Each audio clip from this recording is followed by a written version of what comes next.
Le manipulateur va mentir en persuasion. Si tu mens, tu as perdu. Ouais. Parce que si tu donnes une information qui n'est pas logique, pas claire, pas vérifiable, alors le raisonnement n'est plus logique, alors il tient plus, et alors le cerveau de la personne en face de toi va le Ouais. voir, et alors là, tu as tout faux. Salut Henri. Salut Excel. Écoute, de retour, du coup dans Convaincre mode d'emploi. Ouais, Hem, on va rester dans la catégorie, psychologie du jugement. ouais. Là aujourd'hui, le biais cognitif dont je voulais qu'on parle, c'est, un gros mot, c'est l'heuristique de jugement, et les Mmh. biais cognitifs. Alors, bon, bah, encore une fois, naïvement, l'heuristique de jugement, mais qu'est-ce que c'est, quoi? Alors, c'est toujours dans la psychologie du jugement, hein. Donc Ouais, pour rappel, pour ceux qui n'ont pas vu les premières vidéos, ouais, la psychologie du jugement, c'est comment se forme, se stabilise et se valide un jugement dans le cerveau des gens. OK. Voilà. Et l'heuristique de jugement, qu'est-ce que c'est? Alors, c'est un mot un peu compliqué, Ouais. mais en fait, c'est très simple. C'est que notre cerveau, il n'a pas une capacité illimitée. Et pour contourner ses propres capacités, il ne peut pas juger tout en même temps en permanence. Mmh. Il va faire des raccourcis. Il va créer des fonctions, pour le dire comme ça, Ouais, et donc des mécanismes cognitifs qui vont s'appliquer automatiquement pour résoudre rapidement des problèmes. d'accord. Voilà, des problèmes qui se posent à lui, donc des raisonnements, etc. Donc, et c'est très efficace, c'est très pratique, et c'est ce qui nous rend capable de beaucoup de raisonnements, Ouais, mais ça a un défaut, c'est que ça a aussi des biais. Et ces biais sont un peu toujours les mêmes, et donc ils sont prévisibles. Voilà. OK. Ça a du coup un enjeu en présentation qu'on verra après, mais ce qu'il faut voir déjà, c'est qu'il y a plusieurs on va dire, heuristiques connues. Les heuristiques les plus documentées, c'est d'abord l'heuristique de disponibilité. Ouais. Ça, on considère, c'est un jugement automatique, hein, Mmh. on considère que si on est capable de trouver plein d'exemples très rapidement d'un sujet, c'est que ce sujet est globalement vrai. OK, Voilà. ça arrive souvent, c'est Bah, ça? ça arrive Ouais, souvent. ouais, ouais. Là, j'ai facilement beaucoup d'exemples, OK. donc c'est vrai. On va juger très Ouais. rapidement que c'est vrai à cause de ça. Ouais. Voilà, c'est l'heuristique de disponibilité. On a l'heuristique de représentativité. C'est celui où on se dit, ben, tiens, telle situation ressemble très fortement à une autre situation, à un modèle qu'on a en tête. Voilà. OK. En gros, c'est conforme au template. Voilà. Ouais. Donc, a priori, si c'est conforme, ça va se produire de la même manière. OK. Voilà. Ça, on anticipe le fait que, puisque c'est pareil, ça se donnera les mêmes résultats, et on le fait un peu tout le temps. C'est un OK. jugement rapide. Mmh. Voilà. Et il y en a un autre qui est aussi très connu et qui est très documenté, c'est l'heuristique d'ancrage. Ouais. Ça, c'est le fait que la première information qu'on va recevoir d'un sujet va s'ancrer et va être un peu le prisme par lequel on va regarder la suite. On avait parlé du framing effect. Ouais. On a tous un cadre mental préexistant, mais Mmh. il se construit aussi progressivement, notamment par les informations qu'on reçoit. On en a souvent entendu dire la première impression, c'est ça qui est important Ouais. dans un entretien d'embauche, etc. Et en fait, c'est vrai. Ça veut dire que c'est la première information que l'on reçoit qui va être le juge des informations suivantes. Et alors, cette heuristique d'ancrage, elle a une importance énorme en présentation. Ouais. Parce que ça veut dire que là, enfin, par là où on commence, c'est ce qui va influencer la capacité à comprendre la suite et à l'accepter ou non. Mmh. Donc à le juger positivement ou négativement. D'accord. Voilà. Donc ça a un impact vraiment important. Ouais. Mais en fait, ouais, en fait, c'est marrant, ces différentes heuristiques. Donc, c'est ce que tu dis, c'est des petites fonctions, en fait, des petits raccourcis qu'on Ouais. fait, heu, qui vont nous permettre de juger, plus ou moins rapidement, enfin, qui vont conditionner le jugement d'une information. Ouais. Ça me fait penser, tu vois, tu parlais de l'ancrage. J'avais lu un bouquin, là, qui s'appelle, «Ne jamais couper la parole en 2» de Chris Ouais. Voss, qui est un négociateur du FBI. Ouais. Justement, il parlait dans cette technique de négociation, mais ça marche quand tu veux négocier ton salaire, enfin, ou une prime ou n'importe quoi, en fait, après tout, même, l'achat d'une maison, enfin, ou la vente d'une maison, un truc Ouais, comme ouais. ça. C'est qu'en gros, ce que tu dis là, et c'est ce que tu décris, quoi. C'est que le premier chiffre que tu vas annoncer, bah, vaut mieux qu'il soit gros parce que du coup, tu as ancré une valeur élevée et derrière, ce sur pourquoi tu vas vouloir négocier potentiellement un peu en dessous, derrière la seconde offre va paraître raisonnable, quoi. Exactement, exactement. Alors, on en reparlera plus en détail quand on verra le principe de l'effet cliquet. Ouais, Mais de fait, c'est le cas. D'ailleurs, sur les heuristiques de jugement, il y avait une étude qui a été réalisée qui est assez marrante. On a demandé à des gens qui ne savaient pas combien de pays africains, en pourcentage, font partie de l'ONU. OK. En gros, l'ONU, au sein de l'ONU, combien il y a De de pays pays africains, africains. ouais, Voilà. Et Plutôt que de poser juste la question comme ça, ils ont fait une sorte de jeu. On Ouais. a pris 2 groupes différents, séparés. Mmh. Dans le premier groupe, on a fait tourner une roue qui indiquait un peu la roue de la fortune, quoi, qui indiquait Ouais. un chiffre. Et le chiffre qui est arrivé, de manière arbitraire, c'était le chiffre 10. Ouais. Et donc la question elle a été posée comme ça en disant, bah, à votre avis, est-ce que le pourcentage il est inférieur ou supérieur à ce chiffre 10? Qu'est-ce que vous diriez? Ouais. Voilà. En moyenne, les gens ont répondu 25%. OK. On a refait l'exercice dans une autre salle, on a refait tourner la roue, et là, le chiffre, on est arrivé à 65. Mmh. Même question, est-ce que, à votre avis, le pourcentage il est plus élevé que le 65 ou moins élevé? Qu'est-ce que vous diriez? Mmh. Résultat moyen, 45%. Donc, ce qu'on remarque, c'est que c'est la même question, avec Ouais. un groupe Oui, identique. 2 groupes Enfin, c'est identiques, enfin deux groupes identiques. dans la composition, ouais. Ouais. Voilà. Mmh. En fonction d'un chiffre totalement aléatoire qui a été donné avant, 10, 65, qui sort de nulle part, Mmh. eh bien, le résultat est très différent. Il y a 20% d'écart, hein. Ouais, 25-45. C'est énorme. c'est C'est-à-dire, clair. ce qui se passe, c'est qu'il y a un ancrage du chiffre, et ensuite, notre cerveau fait un ajustement. Donc, d'abord ancrage, ensuite ajustement. Mmh. 65, bon, ben, j'ajuste, ouais, ça doit être moins, donc j'ajuste moins et je tombe à 45. Mais on Ouais. n'ajuste pas suffisamment. OK. Et dans l'autre, on ne va pas compenser suffisamment non plus. Donc, ça, c'est le principe de l'ancrage. Et en présentation, ben, ça veut dire quoi? Ça veut dire que ce qu'on va dire au début est en fait disproportionnellement plus important que ce qui va être dit après. OK. Voilà. Ça, c'est déjà le premier sujet. Parce qu'en fait, ce qui va être dit après sera jugé à l'aune de ce qui a été dit avant. Ouais. C'est vrai sur la première information, mais en fait, c'est vrai sur la succession des informations. C'est-à-dire, la première est la plus importante, mais la deuxième est la deuxième plus importante, etc., etc. Mmh. Parce que ça va conditionner la fin. Ouais. Voilà. Et ça, nous, dans la méthode Pressman, on le prend en compte fortement. Quand on parle des phases neutres, phases engagées, dont on a déjà parlé dans d'autres épisodes, ce qui fait le lien entre la phase neutre et la phase engagée, c'est ce qu'on appelle la concordance centrale. C'est le lien entre la proposition et un problème fondamental. Ouais. Et en fait, ce problème fondamental, on le travaille de manière à ce qu'il corresponde, on va dire, à ce que la solution corresponde parfaitement à ce problème. Ouais. Ça veut dire que ce problème fondamental est le cadre, le fameux framing effect, Mmh. que l'on doit imposer pour que la solution paraisse évidente. Ouais. Donc, c'est en fait le premier ancrage principal qu'on doit réussir à obtenir. Et donc, le but de la méthode Pressman, c'est d'arriver à cet ancrage fort Mmh. grâce à la voix centrale, pour que Ouais. ce soit vraiment fort. Autre Voilà, comme épisode. ça, on revient Ouais. sur un autre épisode. Ouais.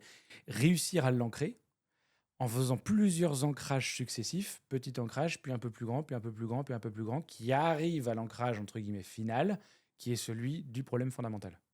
Et une OK. fois qu'il est ancré de manière forte grâce à une succession d'ancrages, alors on est prêt à pouvoir passer dans la proposition. On a créé les conditions pour pouvoir présenter efficacement notre solution.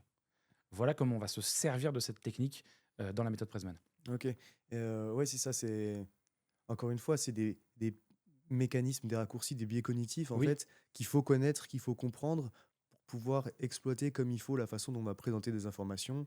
Bah oui, parce Heu, que sinon, en fait, une des erreurs habituelles, c'est de se dire, bah, je vais enchaîner des arguments logiques, mmh, voilà, argument, puis argument, puis argument, puis argument, et à la fin, à force d'écraser d'arguments, les gens vont être d'accord. Bah non, c'est pas en enchaînant des arguments, aussi logiques soient-ils, qu'on arrivera à un convaincre, résultat. ouais. Parce que le cerveau derrière, lui, il va pas faire il va pas tout prendre. Il va il va raisonner en fait par heuristique. Mmh, Première heuristique, tiens un ancrage, tiens une disponibilité, tiens une représentativité. Il va assembler certains éléments, il va juger les éléments d'après selon ça. Et donc en fait, il aura une vision très partielle des informations que nous on lui a données. Et ouais, donc son jugement va se baser sur peu d'informations données parmi beaucoup. ouais, Voilà. Donc on passera à côté de l'exercice. ouais, et c'est marrant parce que du coup, alors il y a effectivement cette heuristique d'ancrage dont tu as parlé là, où effectivement donc l'idée ça va être, bah, c'est ça, enfin, d'essayer d'ancrer ces informations, Ouais. des premières informations qui vont conditionner du coup la façon derrière dont on va réfléchir par rapport à ces chiffres ou Ouais, à ouais. ce qu'on est capable d'avancer. Tu avais parlé de disponibilité, donc là l'idée c'est de essayer de faire appel à des choses qui sont fréquentes pour que du coup enfin des mécanismes, c'est ça, c'est la fréquence en fait, à laquelle on est capable de penser à des exemples qui fait que du coup, bah, si j'ai rapidement plein d'exemples qui viennent sur ce sujet-là, en tête, bah, C'est c'est vrai. qu'effectivement, il y a plus de probabilité que ce que tu dis soit vrai. Oui. Donc ça, c'est cool. Et puis tu as parlé après de la représentativité. Donc ça, c'est juger les trucs par rapport à d'autres fois où c'est Situation, arrivé, où ouais. c'était, j'allais dire, c'est un peu le truc d'arbitrage classique en foot, quoi, où tu te dis, ah bah, dans cette situation-là, ça avait été arbitré de telle façon, donc dans cette situation-là, Ouais, qui est pas tout à fait pareil en fait. C'est ça, c'est là que c'est un peu biaisé des fois. oui, Parce qu'on te dit, bah en fait là, c'est pas cohérent la façon de se juger parce qu'avant ça avait été jugé comme ça. ouais, Mais en fait, bon, c'est pas tout à fait pareil, sauf qu'en fait, nous, on a interprété ça comme une situation similaire à ce qui s'était passé la oui. semaine d'avant, et donc on a envie que ce soit pareil, quoi. Exactement, ce sont des modèles, des pré-modèles qu'on se fait. Mm. Et effectivement, ça comporte un biais. C'est-à-dire Ouais. qu'effectivement, on peut se planter en le faisant. Donc, encore une fois, le cerveau, il utilise ses heuristiques. C'est une tactique qu'il Mhm. utilise parce que ça lui permet d'être rapide et donc de pouvoir juger beaucoup d'informations alors qu'il a des capacités limitées. Mais ça implique des biais et donc nous, on doit les utiliser et les mettre à notre service dans une Ouais. présentation. C'est précisément ce qu'on fait dans la méthode Presman. On ne va pas essayer de contourner ces heuristiques. Notre cerveau fonctionne comme ça, mais Mhm. on les utilise. Voilà. Ok. Typiquement, quand on utilise précisément l'ancrage, Mhm. qui va aussi utiliser de la représentativité, de la disponibilité, etc. Mhm. Mais on va construire progressivement ce fameux problème fondamental. Clairement, on est en train d'utiliser les heuristiques. En fait, on n'est pas en train de jouer contre le cerveau, Mhm. on joue avec. C'est-à-dire que tu fonctionnes comme ça, toi, cerveau, donc je vais te donner l'information de la manière dont toi tu fonctionnes pour que tu sois en capacité de le traiter et pour que tu sois en capacité d'arriver au résultat que je veux obtenir. Ouais. Ok, ça, c'est avoir conscience de ses biais pour présenter l'information de la bonne façon pour que du coup elle Ouais. soit jugée comme on a envie qu'elle soit Et jugée, ou ouais, en tout cas qu'elle ait plus de chances d'être acceptée comme on a envie qu'elle soit acceptée, quoi. oui, et puis quand on dit présenter, attention, c'est pas dans la formule ou c'est pas le mot qu'on emploie. Ouais. C'est vraiment dans la structure. Mhm. La structure logique et l'enchaînement des idées. Ce qui Mhm. est important, c'est l'ordre dans lequel sont dites les choses. On D'accord. vient de dire la première information est importante parce qu'elle conditionne la Mhm. deuxième conditionne la troisième. Ouais. Donc c'est une question d'ordre. Voilà. À la limite, le mot qu'on emploie, que ce soit le bon mot avec la bonne formulation, à la limite, c'est pas ça qui est le plus important. Ouais, ce qui est vraiment important, c'est l'ordre et la logique. D'accord, OK. Oui, on ne parle pas de manipuler, enfin, c'est pas des techniques obscures de manipulation, quoi, mais Non, c'est vrai que au final, quand on parle de ces biais-là, d'exploiter les mécanismes et tout, on a l'impression pas des manipulateurs. Tu sais, ouais, tu as un c'est un peu point important. l'image du marionnettiste derrière, Exactement. Et alors, c'est un point qui mais est hyper important. Et ça, alors, merci de poser la question parce qu'il faut qu'on fasse un point là-dessus. ouais, La différence entre la persuasion et la manipulation.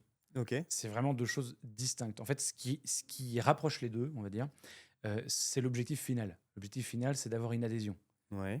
Mais dans les moyens employés pour le faire, c'est diamétralement opposé. La manipulation, elle cherche à contourner le raisonnement, à Mmh. contourner le cerveau. En fait, elle le court-circuite en lui donnant des fausses informations. OK. Elle lui donne ce que le cerveau a envie d'entendre, même si c'est totalement faux, juste pour obtenir le résultat escompté. Mmh. La persuasion, c'est le contraire exact. La persuasion, elle utilise le cerveau logique des gens Mmh. pour que par leur propre raisonnement et avec leur propre logique, ils arrivent au même résultat que nous. Mmh. Ça veut dire qu'on n'est pas contre le cerveau, mais on est avec. On n'est pas contre les gens en leur mentant, Ouais. mais au contraire, c'est en leur donnant de l'information très exacte, très factuelle et vérifiable que par eux-mêmes, ils arrivent au même résultat que nous. C'est vraiment diamétralement opposé, en fait, OK. la persuasion et la manipulation. C'est-à-dire le manipulateur va mentir. En persuasion, si tu mens, tu as perdu. Ouais. Parce que si tu donnes une information qui n'est pas logique, pas claire, pas vérifiable, alors le raisonnement n'est plus logique, alors il tient plus, et alors le cerveau de la personne en face de toi va le Ouais. voir, et alors là, tu as tout faux. Mmh. Donc c'est vraiment le contraire, quoi. Voilà. OK. C'est le même objectif, mais logique contraire. Méthode, oui, évidemment, encore une fois, méthode opposée, quoi. Exactement. OK, très cool. Donc, ce qu'il faut retenir, si on veut retenir un petit peu de cette heuristique de jugement, c'est qu'effectivement, le cerveau, il fait des raccourcis pour traiter des informations par rapport à ces heuristiques, justement, Oui, les trois dont tu as parlé, donc disponibilité, ancrage et représentativité. Ça crée des biais de l'analyse, oui. qu'on le veuille ou non, en fait. Et c'est Ah pour ben, ça on n'y en est qu'il pas faut maître. en avoir conscience pour Ah, pouvoir il faut les organiser utiliser. l'information dans la façon Ouais. On de la peut bonne. pas en fait, on peut pas s'en passer. Notre Ok. cerveau fonctionne comme ça, point. Donc on peut très bien dire, bah, je vais faire autrement, je vais faire comme si ça n'existait pas, mais en fait, ça existe. Ouais. Et le présentateur, il y est soumis, enfin, son audience y est soumise, et donc on ne pourra rien y faire. La seule solution, bah, c'est de travailler avec. Voilà. Ok. Donc Et encore une fois, ce qu'il faut retenir, je pense, là-dessus, il y a plein de choses, hein, évidemment, mais si je dois simplifier, retenons déjà, ce sera pas mal, l'ordre. Ouais, L'ordre d'un raisonnement est presque plus important que les informations en elles-mêmes qui sont dites. ouais. L'accumulation d'informations ne changera rien. Ce qui compte, c'est l'ordre dans lequel c'est dit. Et il doit y avoir une logique très précise là-dessus pour que ça fonctionne. Ok, très cool. Et ben écoute, tu as aussi parlé là-dedans de cliquer, d'effets cliquer, Oui, d'en aborder encore une fois d'autres sujets. Il y en a qui sont déjà sortis, il y en a qui vont sortir, mais ça bien sûr. sera d'autres sujets, d'autres épisodes. Merci Henri, Je du t'en coup, prie. très cool, heuristique, on retiendra ça. Bon, ça marche pas, c'est un mot Ah, compliqué qui voilà, marque pas beaucoup au Scrabble en non, plus, c'est que le des lettres mot. basiques. Voilà, exactement. Mais Le mot est pas le plus simple, mais le concept en soi ouais, est très facile à comprendre. ouais, enfin, j'espère en tout cas qu'on aura essayé de C'est le le but, rendre c'est simple le à but. comprendre. Très cool, bah merci beaucoup. Je t'en prie. Prochain épisode, prochain sujet, à très vite quoi. Avec plaisir. Salut. Convaincre Mode d'Emploi est un podcast produit par Pressman, l'agence PowerPoint de référence en stratégie et design de présentation. Nous transformons vos présentations à enjeu en levier de performance en concevant des stratégies d'adhésion grâce à la puissance de la méthode Pressman et les soutenons avec des designs à fort impact. Présentation commerciale, stratégique, levée de fonds, soutenance d'appels d'offres, quels que soient vos enjeux, nous vous aidons à présenter pour gagner. Rendez-vous sur pressman.fr.